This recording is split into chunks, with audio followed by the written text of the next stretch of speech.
வகுப்பு 4. தலைப்பு பறவைகள். வணக்கம் மாணவ செல்வங்களே, உங்களை ஒரு புதிய பாடத்தை கற்றுக்கொள்ள வரவேற்கிறோம். விலங்குகள் தங்களுடைய உயிர் வாழ்வுக்கும் எதிரிகளிடமிருந்து பாதுகாப்புக்கும் குழுக்களாக வாழும் என்பதை நாம் அறிவோம். பறவைகள் குழுக்களாக வாழ்கின்றனவா? பறவைகள் எங்கே வாழ்கின்றன? அவை கூடுகள் எவ்வாறு கட்டுகின்றன? அவை எதற்காக பயன்படுத்தப்படுகின்றன? அவை எப்படி உணவு உண்கின்றன? அவற்றின் வாழ்க்கை முறைகள் என்ன? இவற்றை 4ஆம் வகுப்பு சுற்றுச்சூழல் அறிவியல் பாடத்தில் இருந்து நம்மை சுற்றியுள்ள விலங்குகள் தலைப்புக்குள் இவற்றிற்கான பதில்களை கண்டறிவோம், கற்றுக்கொள்வீர்கள். இந்த அமர்வு முடிந்தவுடன் நீங்கள் பின்வருவனவற்றை புரிந்து கொள்ள முடியும். பறவைகள், பறவைகளின் மூக்கு, பறவைகளின் கால்கள், பறவைகளின் கூடுகள். முக்கிய வார்த்தைகள்: பறவைகள், மூக்கு, கால்கள், நகங்கள், கூடு, முட்டைகள். தொடங்குவதற்கு முன் இந்த அமர்வின் கருத்து வரைபடத்தை பார்ப்போம்.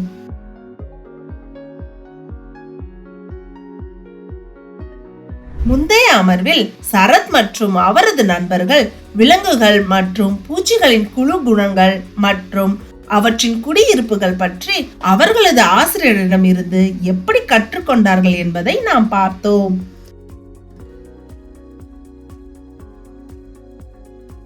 இப்போது சரத் ஆசிரியரிடம் கேட்டான், விலங்குகள் போல பறவைகளும் சேர்ந்து வாழுமா? அவற்றின் வாழ்க்கை முறைகள் என்ன? ஆசிரியர் அவனுக்கு விளக்கினார், பறவைகள் ஒன்றுக்கொன்று மிகவும் வேறுபட்டவை என்று. அவை வெவ்வேறு இடங்களில் வாழ்கின்றன, வெவ்வேறு உணவுகளை சாப்பிடுகின்றன மற்றும் வெவ்வேறு வாழ்க்கை முறைகள் உள்ளன. சில பறவைகள் நிரந்தரமாக குழுக்களில் சேர்ந்து வாழ்கின்றன, மற்றவை பருவத்தில் மட்டுமே ஒன்றாக கூடி வாழ்கின்றன. ஒவ்வொரு பறவையின் குழுவுக்கும் தனித்தனி பெயர் உள்ளது. உதாரணம், கிளிக்கூட்டம், கொக்கு கூட்டம். பறவைகள் உணவை தேடி தன் கூட்டங்களோடு பறக்கின்றன.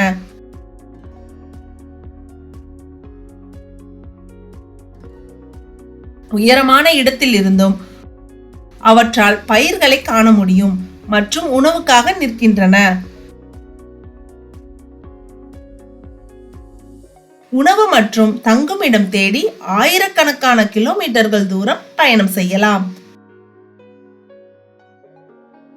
விவசாய வயல்கள் மற்றும் தோட்டங்கள் முக்கியமான உணவு ஆதாரமாக இருக்கின்றன. சில பறவைகள் பூச்சிகள், மீன்கள் மற்றும் நீரில் உள்ள மற்ற சிறிய உயிரினங்களை சாப்பிடுகின்றன. பறவைகள் தங்களுடைய உணவை அலகுகளால் சாப்பிடுகின்றன. பறவைகளின் அலகு அனைத்தும் ஒரே மாதிரி அல்ல. அலகுகளின் வடிவம் அவற்றின் உணவு பழக்கங்களின்படியே மாறுகின்றன. சிலவற்றுக்கு சிறிய அலகுகள் உள்ளன, சிலவற்றுக்கு நீண்டு இருக்கும், சிலவற்றுக்கு வளைந்தவையாக இருக்கும். அவை கூர்மையானவையாகவும் வலுவானவையாகவும் இருக்கும். அதன் பிறகு ஆசிரியர் அவர்களுக்கு வெவ்வேறு வகை பறவைகளின் அலகுகளின் ஒரு படத்தை காட்டினார். அவர் அவர்களுக்கு வெவ்வேறு வகை பறவைகளின் கால்கள் கொண்ட ஒரு படத்தையும் காட்டினார் மற்றும் பறவைகள் நடக்க, ஏற, நீந்த மற்றும் கட்டுப்படுத்த கால்களை பயன்படுத்துகின்றன என்று கூறினார். நகங்கள் உணவை பிடிக்கவும் மற்றும் தன்னுடைய பாதுகாப்பிற்கும் பயன்படுத்தப்படுகின்றன. அவை நகங்களின் மற்றும் கால்களின் வடிவம் அவர்களின் உணவு பழக்கங்களின்படியே மாறுபடுகின்றது. பறவையின் நகங்கள் நீண்டு இருக்கும், வளைந்து இருக்கும். ஆசிரியர் அவர்களுக்கு மேலும் விளக்கினார். நம்மால் வெப்பம், குளிர் மற்றும் மழையிலிருந்து பாதுகாக்க வீடுகளை கட்டினோம். அதுபோலவே பறவைகளும் தங்கள் கூடுகளை கட்டுகின்றன. பெரும்பாலான பறவைகள் பொறியாளர்களை போன்ற முறையாக கவனமாக கூடுகளை கட்டுகின்றன. பறவைகள் மிகவும் வலுவான கூடுகளை கட்டுகின்றன. பறவைகள் தங்கள் கூடுகளை கட்டுவதற்காக புல், கிளைகள், நூல்கள், நுண்ணான கம்பிகள், காகிதம், ஜூட், துணி, இலைகள் போன்றவற்றை பயன்படுத்துகின்றன. அவை முட்டைகள் வைக்க கூடுகளை கட்டுகின்றன. சாதாரணமாக ஆண் பறவைகள் கூடுகளை கட்டுகின்றன மற்றும் பெண் பறவைகள் அதில் முட்டைகள் வைக்கின்றன. இளம்பறவைகள் இறக்கைகள் வளர்ந்ததும் அவை கூட்டிலிருந்து பறக்கின்றன.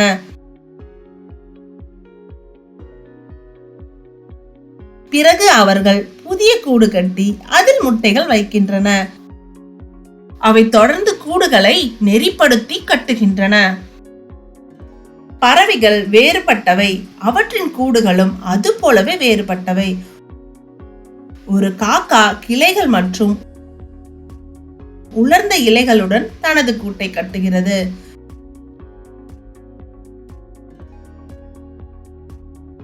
வீவர் பறவை புல், இலைகள், கிளைகள் மற்றும் வேர்களுடன் தனது கூடுகளை நெய்து கட்டுகிறது.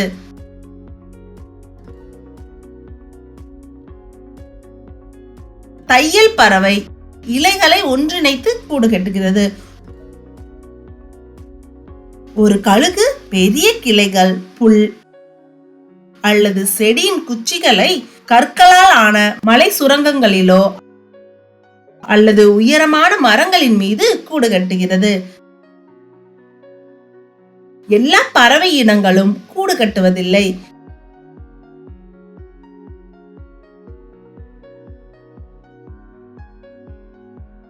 சில தங்கள் முட்டைகளை தரையில் அல்லது கற்களில் இடைவெளியில் வைக்கின்றன.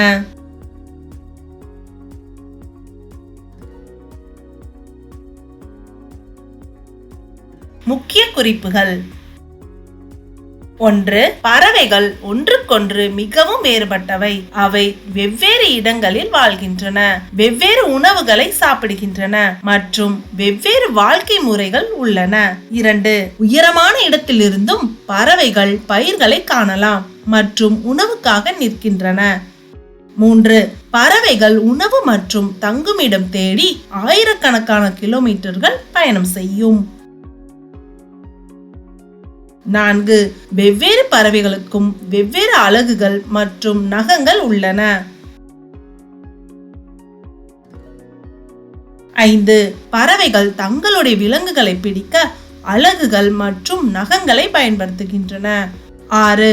அலகுகளின் வடிவம் அவற்றின் உணவு பழக்க வழக்கங்கள் படியே மாறுபடுகின்றது. 7. பறவைகள் நடக்க, ஏற, நீந்த மற்றும் கட்டுப்படுத்த கால்களை பயன்படுத்துகின்றன. 8. நகங்கள் உணவை பிடிக்கவும் மற்றும் தன்னுடைய பாதுகாப்பிற்கும் பயன்படுத்தப்படுகின்றன. 9. பறவைகள் முட்டைகள் வைக்க கூடுகளை கட்டுகின்றன. 10. பறவைகள் தங்கள் கூடுகளை கட்டுவதற்காக புல், கிளைகள், நூல்கள், நுண்ணான கம்பிகள், காகிதம், ஜூட், துணி, இலைகள் போன்றவற்றை பயன்படுத்துகின்றன.